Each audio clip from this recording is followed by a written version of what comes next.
des cercles dans l'espace qui s'organisent pour créer de jolies arabesques. Afin de mieux comprendre la sphère de dimension 3 dans l'espace de dimension 4, je vais vous montrer comment remplir l'espace par des cercles et former ainsi ce que les mathématiciens appellent une fibration. Au fait, je m'appelle Heinz Hopf et je suis l'un des principaux acteurs du développement de la topologie dans la première moitié du XXe siècle. Regardez cette surface torique remplie par des cercles qui semblent enlacés. Je vais vous expliquer cette figure. Les cercles, les sphères et les tores sont parmi les objets les plus simples qu'étudie le topologue. Il essaie de comprendre les liens entre ces objets. J'ai travaillé à Berlin, Princeton et Zurich, et mon nom apparaît encore souvent dans les mathématiques d'aujourd'hui. Théorème de Poincaré-Hopf, invariant de Hopf, algèbre de Hopf, fibration de Hopf. Voici mon portrait. J'ai publié la découverte de ma fibration en 1931.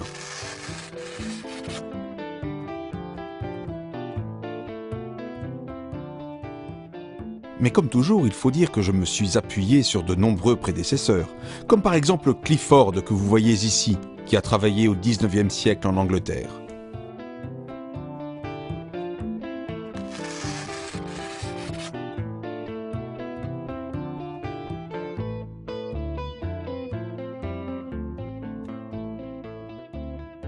Commençons par quelques explications au tableau. Blanc, cette fois-ci. Que voyez-vous ? Un plan de dimension 2, me direz-vous. Eh bien, oui et non.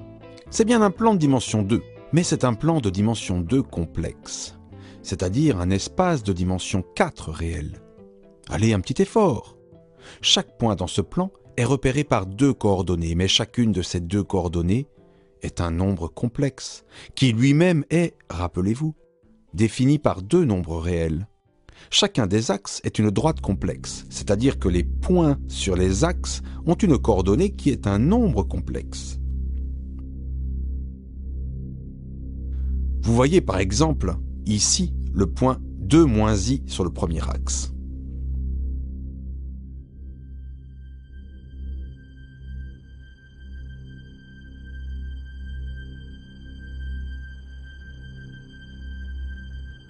La même chose pour l'autre axe, celui des ordonnées.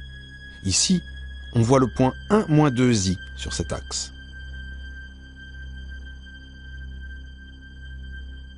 Notre tableau est magique, mais malheureusement pas au point de nous permettre de voir les 2 plans en même temps.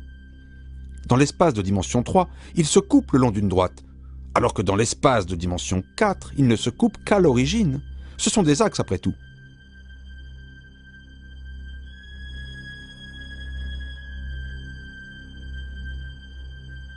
Que voyez-vous maintenant ? Le cercle ? Oui et non. Ce que vous voyez, ou plutôt, ce que vous devez imaginer, c'est l'ensemble des points de l'espace de dimension 4 qui sont à distance unité de l'origine. Autrement dit, ce n'est ni plus ni moins que la sphère S3. Bon, bien sûr, il faut un peu d'imagination.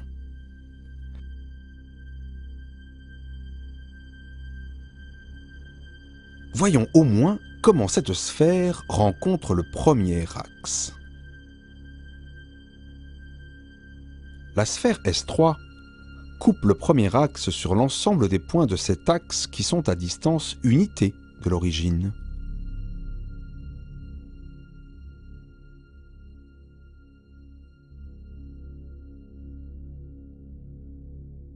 Vous voyez, la sphère S3 coupe le premier axe sur un cercle. La même chose est vraie pour le deuxième axe, qui rencontre également la sphère S3 sur un cercle, représenté en bleu.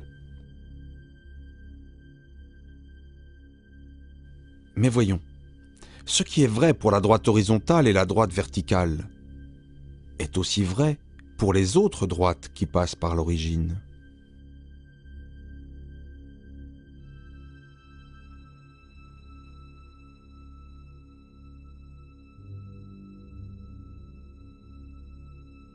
Ici, vous voyez la droite d'équation Z2 égale moins 2Z1.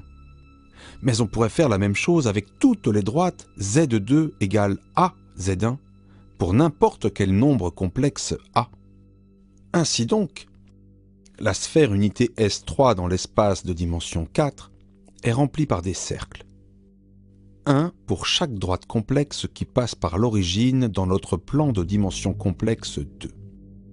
Attention, sur l'image, on a l'impression que les cercles rouges se coupent, mais ce n'est pas le cas dans la réalité de dimension 4. Les droites ne se coupent qu'à l'origine, et donc leurs intersections avec la sphère unité ne se rencontrent pas du tout en fait. Cette décomposition de la sphère en cercles, c'est moi qui l'ai découverte. Et on l'appelle depuis la fibration de Hopf. Pourquoi fibration? Parce qu'il faut un peu y penser comme les fibres d'un tissu. Nous allons observer cela au travers de la projection stéréographique. Imaginez donc qu'on projette la sphère S3 à partir de son pôle nord sur l'espace tangent en son pôle sud qui est notre espace de dimension 3. Voici donc la projection d'un de ces cercles qui est obtenu, comme on l'a vu, en prenant l'intersection d'une droite complexe et de la sphère unité S3. Mais il y a beaucoup de tels cercles, un pour chaque droite complexe passant par l'origine. Pour chaque nombre complexe A, nous pouvons considérer la droite Z2 égale AZ1 et le cercle qui lui est associé. Faisons varier ce nombre A, ou ce qui revient au même, faisons tourner cette droite pour observer comment varie le cercle. Remarquez que parfois le cercle semble être une droite, mais c'est tout simplement parce qu'il passe par le pôle nord de notre sphère S3.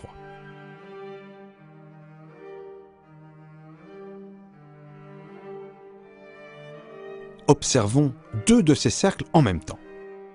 En bas à gauche, ce sont deux nombres complexes mobiles A, rouge et vert. Et vous voyez le cercle rouge associé au point rouge et le cercle vert associé au point vert. Vous voyez que deux cercles quelconques sont enlacés comme les anneaux d'une chaîne. Il est impossible de les séparer sans les casser.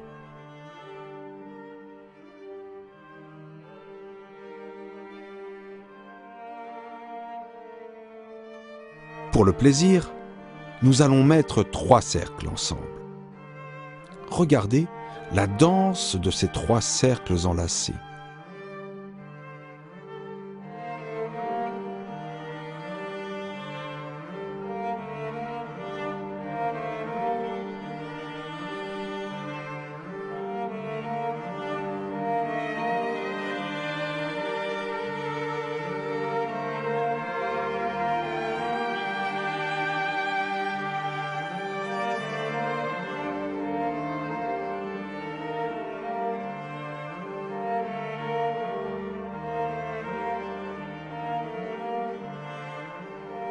Allez, nous allons prendre plein de droites complexes un peu au hasard et nous allons observer tous ces cercles en même temps, juste pour voir.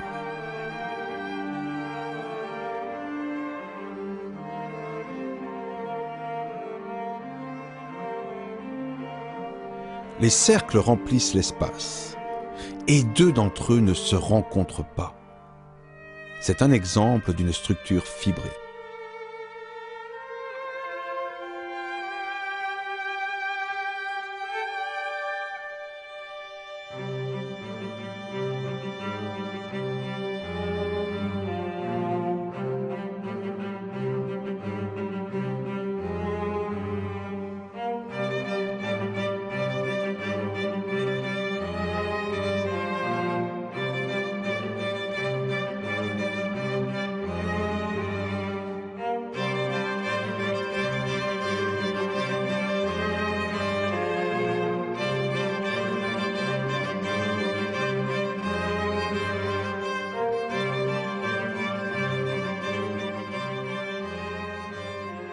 Essayons d'y voir un peu plus clair et revenons au tableau pour un instant. Voyons, nous avons un cercle de Hopf pour chaque droite. Chacune de ces droites a une équation de la forme Z2 égale AZ1, où A est un nombre complexe, la pente de la droite, qui est matérialisée par le point rouge qui se promène sur la droite verte. À vrai dire, l'axe vertical n'a pas une équation de cette forme. Mais on peut dire que c'est le cas où A devient infini. Mais n'oublions pas non plus que A est un nombre complexe. La droite verte, elle aussi, est une droite complexe, bien sûr, c'est-à-dire un plan réel. Résumons.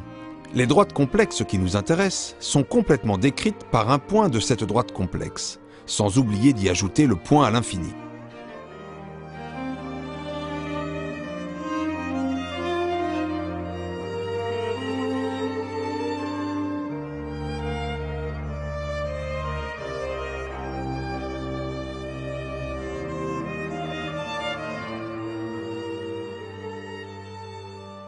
Mais nous avons déjà vu que si on adjoint un point à l'infini à la droite complexe, nous obtenons la sphère S2 usuelle. C'est encore la projection stéréographique.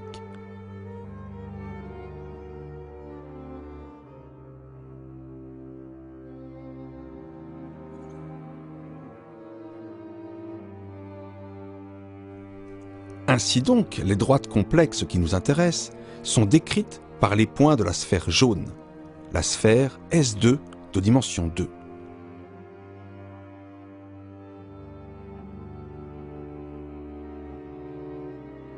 Par chaque point de S2, nous avons donc un cercle. Mais un cercle, on peut dire que c'est une sphère de dimension 1, n'est-ce pas? Et tous ces cercles remplissent la sphère S3. Chaque point de S3 appartient à un seul de ces cercles et définit donc un point de S2.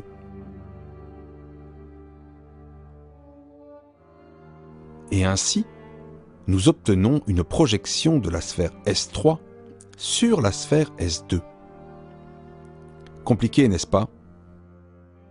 Le mathématicien dit qu'au-dessus de chaque point de la base S2, il y a une fibre qui est un cercle S1 et que l'espace total de cette fibration est la sphère S3. Je suis très fier de ma fibration. D'autant plus qu'elle est devenue un objet fondamental en topologie.